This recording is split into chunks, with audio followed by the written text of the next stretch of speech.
भरा पड़ा है, इतना जहर पड़ा पड़ा है, पता नहीं उनकी राम से क्या दुश्मनी है। राम लला की प्राण प्रतिष्ठा का निमंत्रण ठुकरा दिया।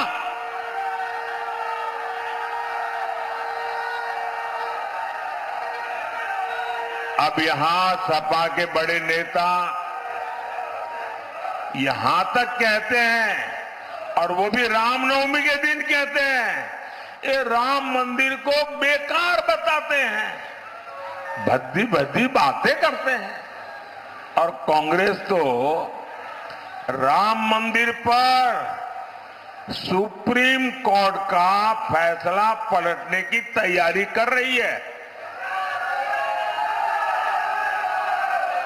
सपा कांग्रेस वाले, जब मैं ये कहता हूं ना कि भाई कांग्रेस में ही रहने वाले एक नेता ने कहा है कि वे लोग ये कोर्ट का निर्णय पलटना चाहते हैं।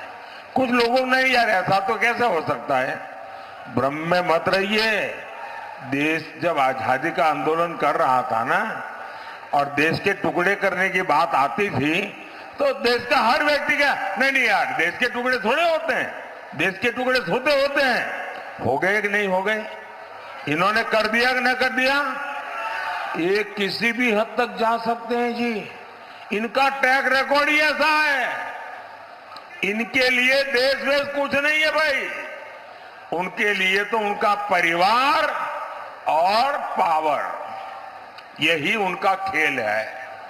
सपा कांग्रेस वाले सरकार में आए तो रामलला को फिर से टेंट में भेजेंगे और मंदिर पर बुलडोजर चलवा देंगे। क्या योगी जी से यही सीखना है क्या?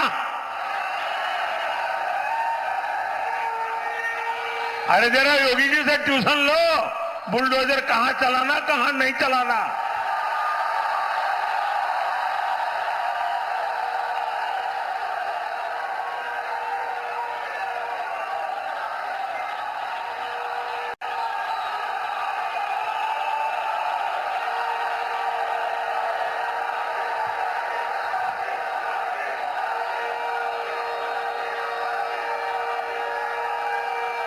साथियों, ये चुनावी सभा के लिए मैं कहने के लिए नहीं आया हूं, मुझे चिंता है, क्योंकि उनका ट्रैक रिकॉर्ड ऐसा है, यही इनकी साजिश है। अब ऐसे लोगों को अगर आप वोट दे सकते हैं क्या? ऐसे लोगों को वोट दे सकते हैं क्या? साथियों, ऐसे लोगों तो वोट तो छोड़िए, ऐसी सजा करनी चाहिए, ऐसी सजा करनी चाहिए उनकी जमानत जब्त हो जाए। साथियों, सपा कांग्रेस के लिए अपने वोट बैंक से बड़ा कुछ नहीं है।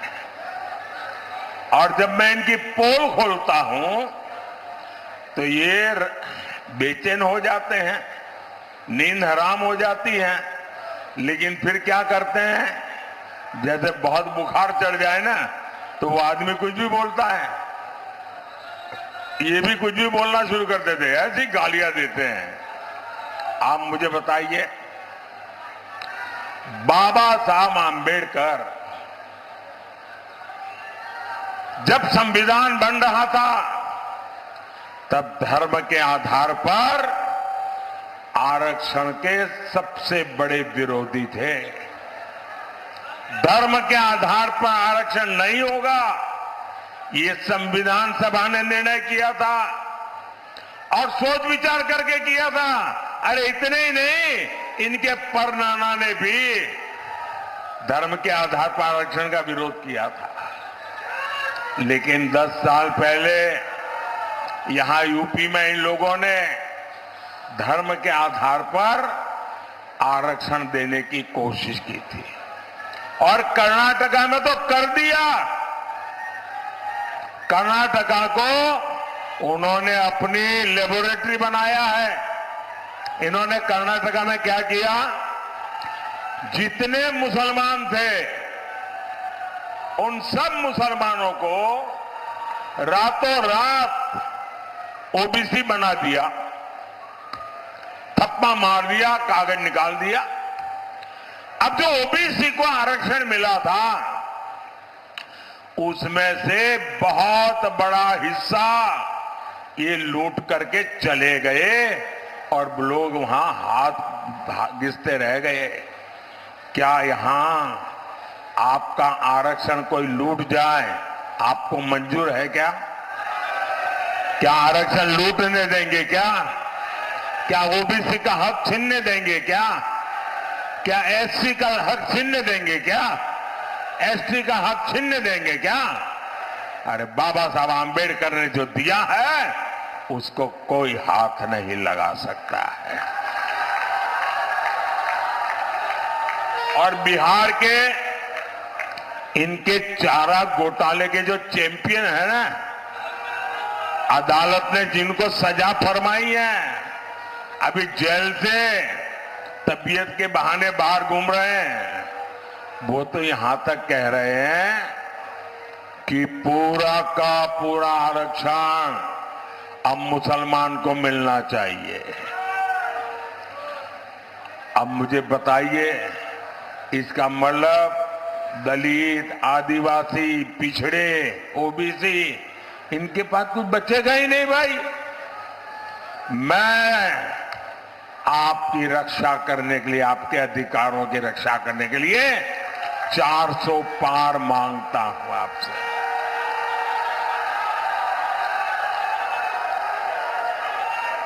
कांग्रेस के शहजादे कहते हैं ये नया ले आए भाई। वो कहते हैं कि आपकी कमाई का एक्सरे करेंगे, मतलब आपका लॉकर में क्या है, आपकी जमीन कितनी है, गहने कितने हैं, सोना कितना, चांदी कितनी, आपके मंगलसूत्र कहां है। वो लूट चलाना चाहते हैं। वो क्या कहते हैं कि आपके पास जो है आपसे लेकर के जिसके पास नहीं है उसको दे दिया जाएगा। मतलब जो वोट जिहाद करेगा उनको दिया जाएगा। भाइयों बहनों, ये इनका ट्रैक रिकॉर्ड है। सपा कांग्रेस तुष्टीकरण के आगे घुटने टेक चुकी है और मोदी जब इनकी सच्चाई देश को बता रहा है तो वो क्या कह करते हैं, और ये लंबे समय से उनकी इकोसिटी में उनके बेईमानी को अगर आप बेनकाब कर दो, उनकी घोर सांप्रदायिकता को बेनकाब कर दो, उनकी वोट बैंक की राजनीति को बेनकाब कर दो, दिन रात हिंदू मुसलमान करने वाली उनकी सोच को बेनकाब कर दो, तो वो कहते हैं मोदी हिंदू मुसलमान करता है। अरे मोदी तो बोलना पड़ता है तुम्हारे पापों का ये पूरा इतिहास देश को बताने के लिए। साथियों, ये लोग संविधान विरोधी है, ये दलित और पिछड़े विरोधी है। मोदी ने आर्टिकल 370 हटाया, इससे जम्मू कश्मीर में भी संविधान लागू हुआ, वहां दलितों को भी उनके अधिकार मिले। वो 2 दिन पहले ही सीएए कानून के तहत शरणार्थियों को नागरिकता मिलनी शुरू हो गई है। बड़ी खुशी खुशी मना कर वो कागज लेकर के फोटो निकलवा रहे हैं। ऐसे गरीब लोग निराधार पड़े थे देश में, कोई उनकी पूछने वाला नहीं था जी। इसके जो लाभार्थी है उनमें ज्यादातर मेरे दलित भाई बहन हैं, मेरे पिछड़ी समाज के भाई बहन हैं। सपा कांग्रेस के लोग इसका भी विरोध करते हैं। सपा के लोगों ने यूपी में दलितों के साथ कितना अन्याय किया है ये बच्चा बच्चा जानता है। जो मोदी देश के संविधान को सशक्त कर रहा है उसको लेकर अफवाहें फैलाते हैं। संस्कार देखिए साथियों, भाजपा सरकार बाराबंकी के किसान राम शरण वर्मा जी को बड़े गर्व के साथ पद्म पुरस्कार देती है, पद्म सम्मान देती है। कृषि में उनके योगदान को नमन करती है। और ये कांग्रेस ही बेनी बाबू जैसे वरिष्ठ नेता का डगर डगर अपमान करते हैं और ये देखकर भी सपा के शहजादे चुप रहते हैं। वो बेनी बाबू जिन्होंने देश और समाज की सेवा में पूरा जीवन खपा दिया, उनको इस तरह अपमानित किया है कांग्रेस सपा ने। साथियों, भाजपा सरकार सबका साथ, सबका विकास, सबका विश्वास, सबका प्रयास इस पवित्र मंत्र पर चलती है। मुफ्त अनाज हो, मुफ्त इलाज हो, पक्का घर हो या सस्ता गैस का सिलेंडर हो या नल से जल हो, ये बिना भेदभाव सबको दिया जाता है। आपको याद है ना सपा के शासन में क्या होता था? अरे उस समय बिजली भी जो वोट जिहाद करेगा उसके लिए रिजर्व रहती थी, बाकियों को बिजली नहीं मिलती थी। और मैं आज एक और बात कह रहा हूं, जिस वोट बैंक के पीछे लोग भागते हैं, वोट बैंक की अब इनकी सच्चाई समझने लगे हैं। 3 तलाक कानून से खुश हमारी माताएं बहनें बीजेपी को लगातार आशीर्वाद दे रही है। भाई और बहनों, राम काज से आगे अब राष्ट्र काज का समय है। राम काज की प्रेरणा राष्ट्र काज के लिए है। यहां मैथा की खेती बहुत होती है। ऐसी हर कृषि उपज से जुड़े प्रोसेसिंग उद्योग के लिए यहां अनंत संभावना है। बाराबंकी मोहनलालगंज के छोटे किसानों को पीएम किसान सम्मान निधि के भी करीब करीब 1600 करोड़ रुपए मिले। यहां का गमछा मुझे भी भेंट दिया गया। अब ये गमछा बहुत प्रसिद्ध हो रहा है और हमारे योगी जी ने जो 1 डिस्ट्रिक्ट 1 प्रोडक्ट का मिशन चलाया ना, आज मैं भी दुनिया में कहीं जाता हूं तो मैं गिफ्ट क्या लेके जाऊंगा, मुझे दिमाग नहीं खपाना पड़ता है।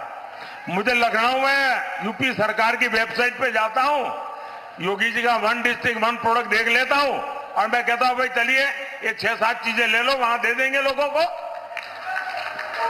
योगी जी की सरकार ने जिस प्रकार इसको जीआई टैग दिया, इसकी प्रसिद्धि की है। साथियों, आप तो जानते हैं मैं 2014 से काम में लगा हूं, स्वच्छता अभियान, सफाई कर रहा हूं। देश साफ सुथरा होना चाहिए कि नहीं होना चाहिए? स्वच्छता होनी चाहिए कि नहीं होनी चाहिए? और हमारे मोदी जी और हमारे योगी जी भी सफाई कर रहे हैं, वो भी सफाई होनी चाहिए ना। दुर्गंध आती है तो नींद आती है क्या? तो दुर्गंध हटानी पड़ती है ना। तो योगी जी वो काम भी बड़े अच्छा कर रहे हैं। और ये सफाई होने के कारण अब उत्तर प्रदेश में निवेश का माहौल बना है। लोग विश्वास के साथ उत्तर प्रदेश में उद्योग धंधे के लिए रुपये लगाने के लिए तैयार हुए हैं। साथियों, जहां जहां राम के निशान है उन क्षेत्रों को रामायण सर्किट के तहत विकसित बनाने की योजना। यहां तो सतरिक आश्रम है जहां राजकुमारों की शिक्षा दीक्षा हुई थी। महादेव कॉरिडोर के विकास का काम भी चल रहा है। ऐसे विकास कार्य हमारी विरासत को भी सशक्त करेंगे और पर्यटन उद्योगों से युवाओं को नए अवसर भी देंगे। साथियों, विकास और विरासत, ये विकसित भारत बनाने के लिए आपके आशीर्वाद मांगता है। आपको भारी मतदान करना है। ज्यादा से ज्यादा मतदान करेंगे, ज्यादा से ज्यादा मतदान करेंगे ज्यादा से ज्यादा लोग मतदान करने के लिए निकलेंगे। सुबह 10 बजे से पहले मतदान होगा। पहले मतदान फिर जलपान, पहले मतदान फिर अब आप ऐसा तो नहीं होगा जलपान याद रखोगे और मतदान भूल जाओगे, ऐसा नहीं होगा ना। अच्छा, पोलिंग बूथ जीतोगे, सभी पोलिंग बूथ जीतोगे, पुराने सारे रिकॉर्ड तोड़ोगे। अच्छा, मेरा एक काम करोगे, क्या कमाल हो यार, ठंडे हो जाते हो। जरा हाथ ऊपर करके बताइए, मेरा काम करोगे क्या? ये चुनाव वाला काम नहीं है, मेरा पर्सनल काम है, करोगे? पक्का करोगे? अच्छा, घर घर जाइएगा, ज्यादा से ज्यादा परिवारों में जाइएगा, परिवार में हर बुजुर्ग परिवार के मुखिया के साथ बैठिएगा, उनको कहिएगा मोदी जी आए थे और मोदी जी ने आपको राम राम कहा है। मेरा राम राम पहुंचा देंगे, हर घर में पहुंचा देंगे। बोलिए भारत माता की, भारत माता की। बहुत बहुत धन्यवाद।